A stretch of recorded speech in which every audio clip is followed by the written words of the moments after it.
Welcome to this Hamilton Film Festival episode of Hammer D20. As you can see, I'm not featuring my face in this one because, for the most part, I'm just going to be showing and reviewing the films featured in the film festival. So welcome to my Hamilton Film Festival analysis, review, and documentation.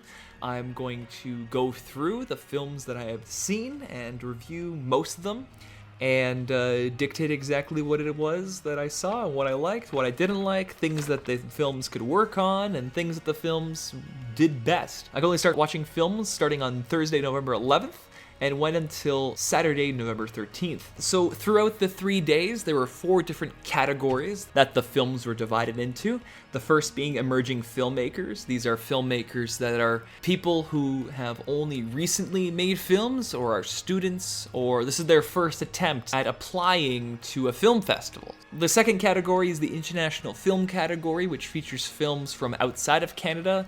The countries that we saw, at least, were from the United Kingdom, Luxembourg, Spain, and Israel. The third category that I had watched is the drama comedy category, and so the fourth category are filmmakers or directors who filmed in Hamilton or are from Hamilton. In terms of the features, I watched 2 features, one called Brain Freeze and one called Fragile Seeds. I'll go into those as the episode goes on. Let's go back and start with our first category, which is emerging filmmakers.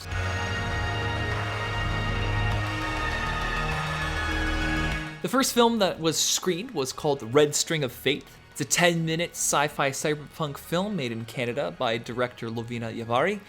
It's a film that's set in the year 2090, as it mentions in the introduction, where there's a future and that there is anti-android sentiment brewing throughout society. The world in itself is dystopian, that despite our evolution as a society, that in some way we have still kind of found another form of racism to fall onto. The main character is called Sam, and she is repairing an old android that seems to be having issues with itself, with the assistance of a small little robot that kind of seems to have a spirit and a soul to it. In the film, she has this glowing cube. Sam tries to connect the cube to the android to try to get it to work properly, but the android seems to keep breaking or something, and she gets more and more frustrated as the time goes on. It is later revealed that Sam's girlfriend had died at some point, and she's trying to resurrect it through the usage of this Android X. It was really shocking to hear that this was just done with just $4,000, considering everything that we just saw. It really did look like they had a 6-digit budget to it, even though it was 10 minutes.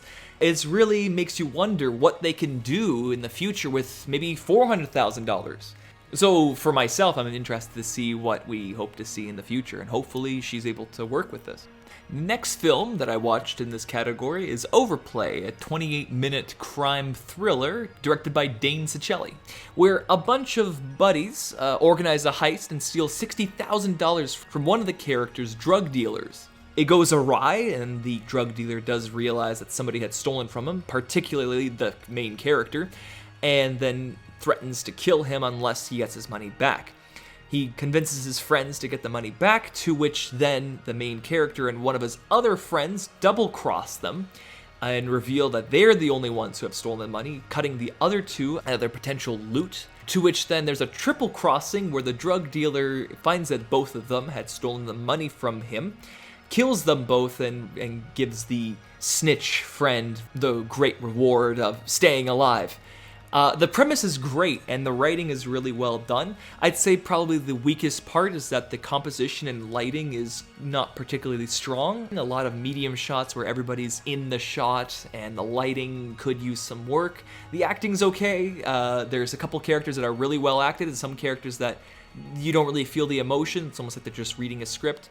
But it's okay. The film itself has great twists. The heist goes off in the present day, and it kind of goes back to the past, where it shows the drug dealer accusing the main character from stealing from him, and then the main character kind of skimming his way out of that problem. Overall, conceptually was an interesting film, and I would say worth the watch. It's mostly the tech that needed some assistance, so that's pretty much it.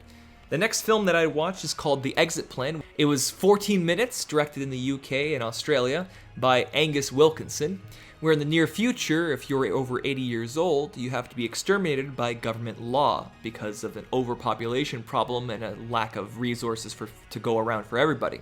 The film begins with an old woman as she's cleaning up her house and notices a broken pair of glasses on her ground when a government official knocks on the door and asks questions about her granddaughter. According to the exit plan, the government planned to exterminate 80-year-olds. You have to be living with somebody willing to take care of you. The government agent mentions that they've been postponing this meeting with the granddaughter for weeks. The grandma is mentioning that she's 75, but the government official mentions that she's most likely 82, which would imply that she has to apply to the exit plan. He also mentions that there are some people who are fugitives, all the pictures revealing that they are all older fellows who are breaking the law of the exit plan. She doesn't know who these people are. As the government man continues to interrogate her about questions and the whereabouts of her granddaughter is, she leaves the room, and at that point the government man sees a pair of broken glasses on the ground, which look like the glasses of one of the fugitives he's looking for. As he realizes that, he gets knocked out by the grandma. As the man awakes, he's surrounded by not only the grandma, but the fugitives that she's keeping safe away from the government, as she has made her home a sanctuary for old people who are to be killed by the exit plan.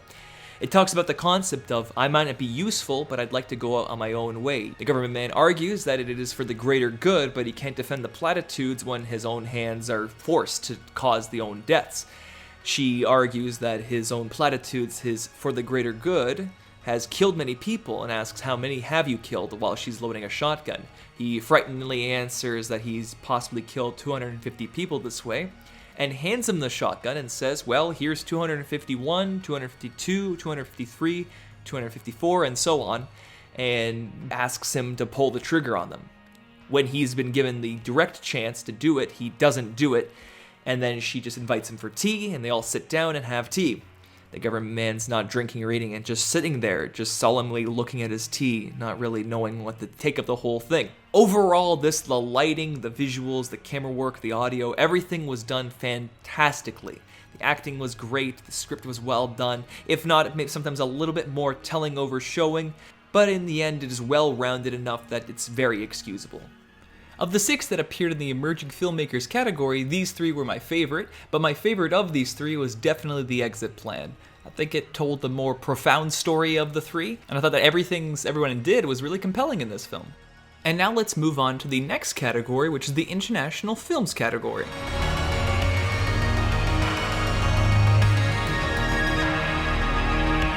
The first film in this category is called Dawn vs. Lightning, which was an excellent film, 13 minutes, directed in the UK by the company Big Red Button, where it starts quietly with this man, Donald, and gets bothered by a quiet lady named Maggie who kind of cares for him, but he's very grumpy. She drives away and he is struck by lightning. The title flashes on the screen and there's intense orchestral music.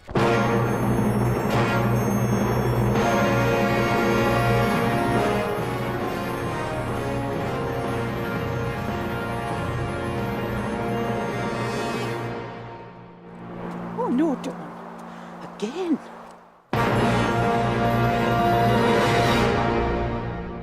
The film continues in this relatively slow pace as Dawn is taken to the hospital and the doctors are amazed that he was struck by lightning twice, and more so than him surviving, and he just kind of wants to go home, and then he keeps getting bothered by Maggie and then wants her to go away, and then he tries to watch TV, but he can't because his body is weirdly magnetized in some way, shape, or form, and so the TV signal gets broken when he's close to the TV, and then it just, more and more of this film is just following his misery with him. Eventually, as the continued misery follows his life, he starts realizing that perhaps being grumpy about it isn't really solving anything.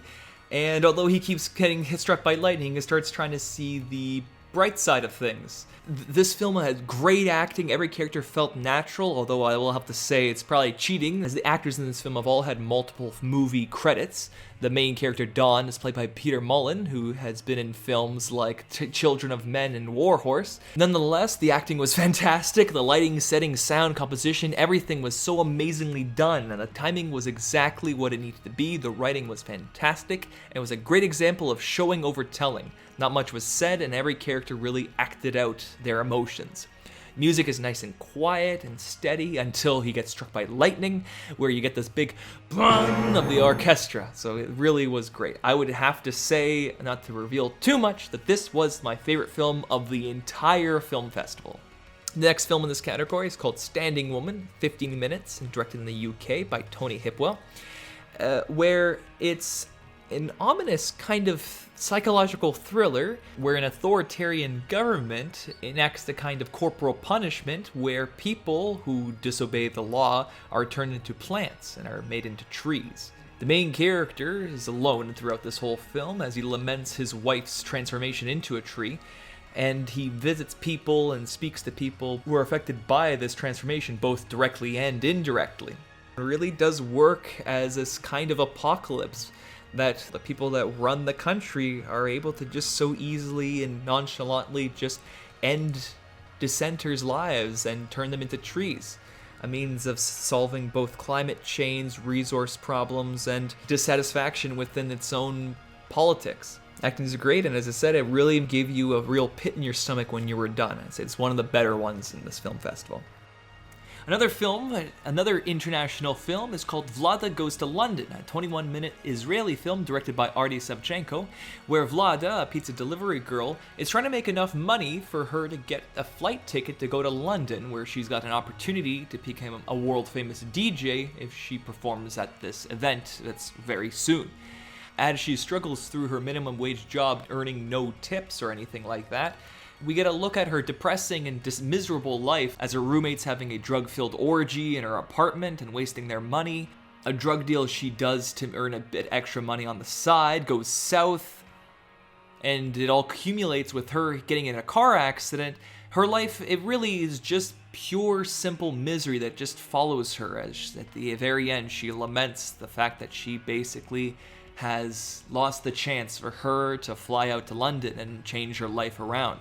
I'm not exactly sure if the film is a criticism of potentially the Israeli nightlife, something like that I don't know of. But in the end, it's kind of that Vlada is kind of miserable herself. She's not particularly pleasant to anybody. She's chewing out people, chewing out her boss. She's yelling at other cars on the road as she's driving on her moped. And you're not sure exactly whether to feel sorry for her in the very end. Or at least I didn't feel too sorry for her because she was just not very pleasant. In the end, I didn't really enjoy the film, but it was done well, it was written well, it had a good plot. The point of it, I'm still trying to figure out the point, and I know there is a point, but personally I'm a little iffy about it. Of the 5 films that were shown in the international film category, these 3 were, in my opinion, the most memorable and notable. I think without a doubt my favorite is definitely Dawn vs. Lightning. There's just something that's so charming about it that really turns it into such a great short film. Anyway, before we move on, we're gonna take a short break. See you soon.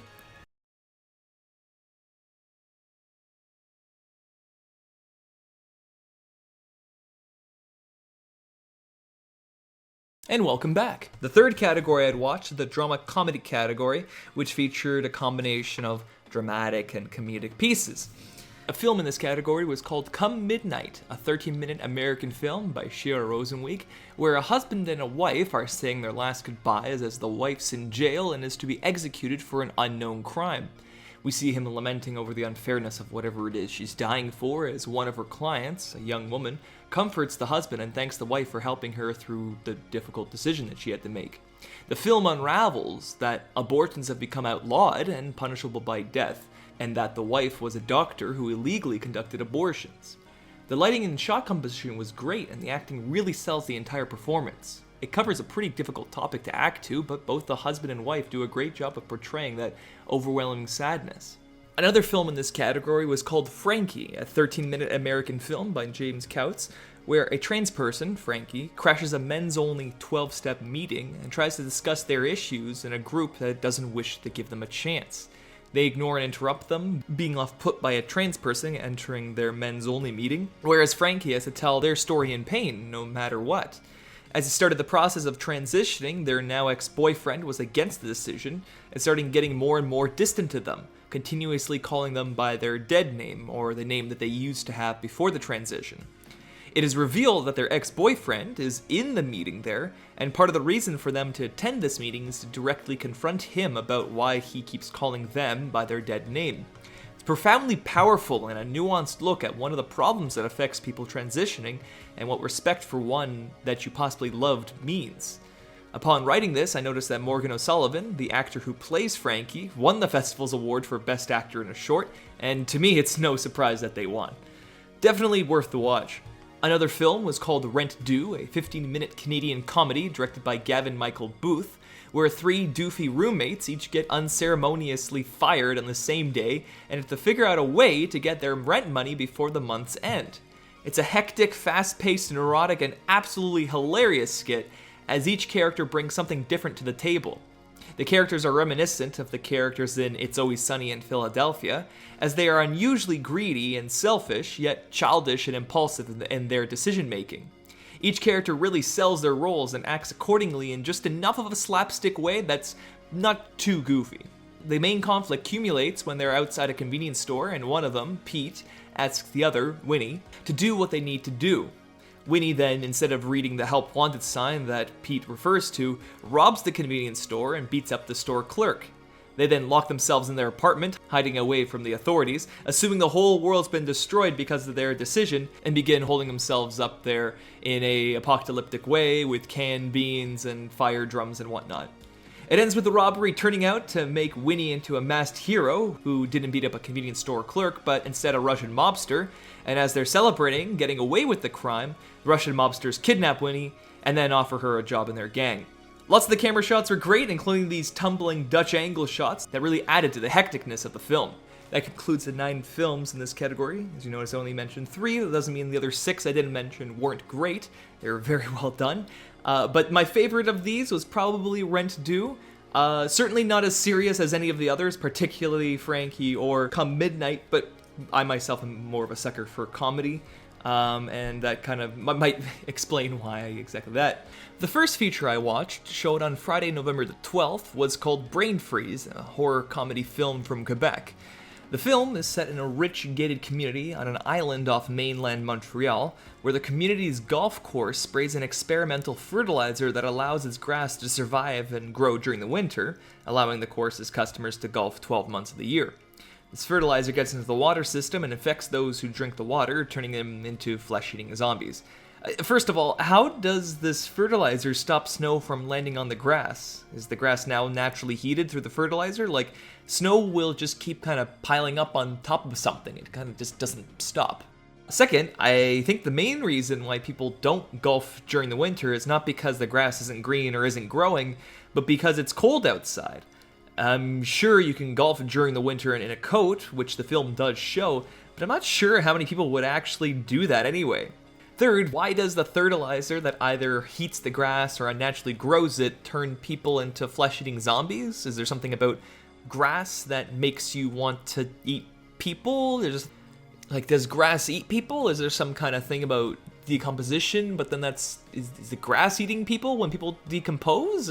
I don't know. I feel like there's just some things that were just kind of contrived for no good reason. Anyway, as you can tell, I'm kind of not the biggest fan of this film. I found it to have some unusual contrivances, and that the plot kind of made no sense at some points. For starters, when the two main characters, Dan, a security guard who has a knack for survival, and Andre, the spoiled kid, are looking for a reason why this is happening, they go to the water treatment plant to investigate, ignoring the fact that they were previously holed up in this organic food grocery store and under no real threat. So I guess they were just trying to find a solution.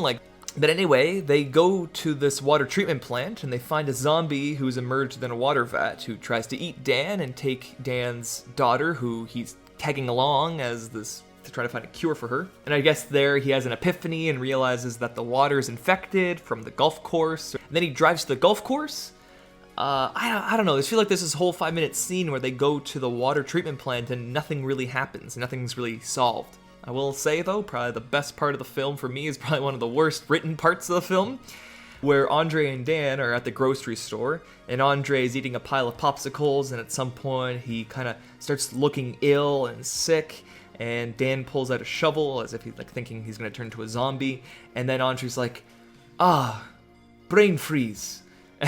In the theater, I said, he said it out loud, and the theater audience got a good chuckle out of that. It's got a poorly written part, and it's like, oh, haha, like, oh, aren't we clever? We said the name. It's exactly like the whole thing that happened in Suicide Squad. So that's it? What, we some kind of Suicide Squad? Overall, it was well constructed, like the composition, the lighting, all that stuff was good, but it felt like an odd choice for something to send into a film festival. It seems like something that you'd see on Shudder, the horror movie streaming service, or some other B-horror film service or channel. So moving on, we're showing the local category of films. These are films made in or around Hamilton by Hamiltonians in some way, shape, or form.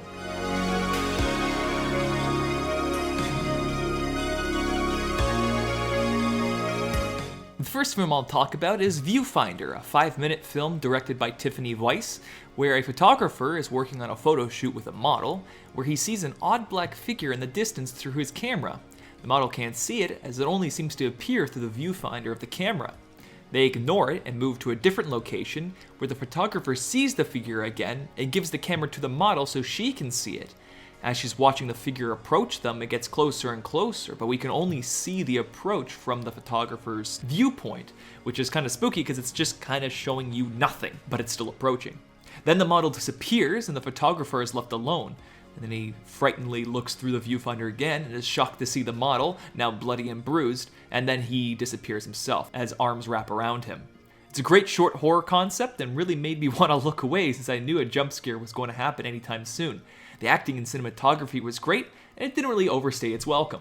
So the next film is Bone Crusher, directed by Jim Morrison, a pseudo-nonfiction piece set in the 1920s about Sam Langford, a black Canadian boxer who fought during the early 20th century, who is one of the most successful prize fighters of his era. The film follows along a doctor who's treating him after a match, as the film switches between present and past tense extremely fluently.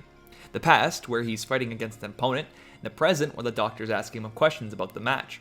It builds the tension really well as you're privy to more details about Langford. It's eventually revealed that he's blind, and in his last few matches he has to fight without his sight. It ends with him winning the heavyweight championship in Mexico, and a short documentation about his career, his blindness, and his eventual induction into the Hall of Fame in the 90s. Overall, the film was done fantastically. Great lighting, pacing, composition, acting, the whole works. It's a complete package, and there really isn't anything egregious to point to and call a problem. The music, prominently old-timey jazz music put through a compression filter, really does add a nice touch to it. Another film shown was called Promotion, directed by Mike Regis, which starts with a human resources counselor interviewing someone about an incident in the workplace. It then jumps to an intern at the company who is black and is getting chewed out and slurred at by his racist boss, where the intern then asks help from a salesman at the company who's also black. The salesman just tells him to go with the flow and let it slide, whereas the intern says that letting these little bouts of racism go unnoticed is unacceptable.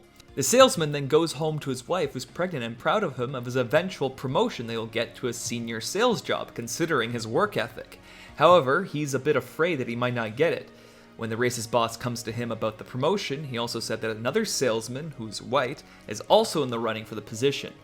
It is later revealed that the human resources counselor is interviewing the salesman about an incident where the intern caused ruckus and is asking him if he's the problematic person or not. It ends with the salesman getting the promotion and implying that he threw the intern under the bus to allow the racism to continue throughout the workforce.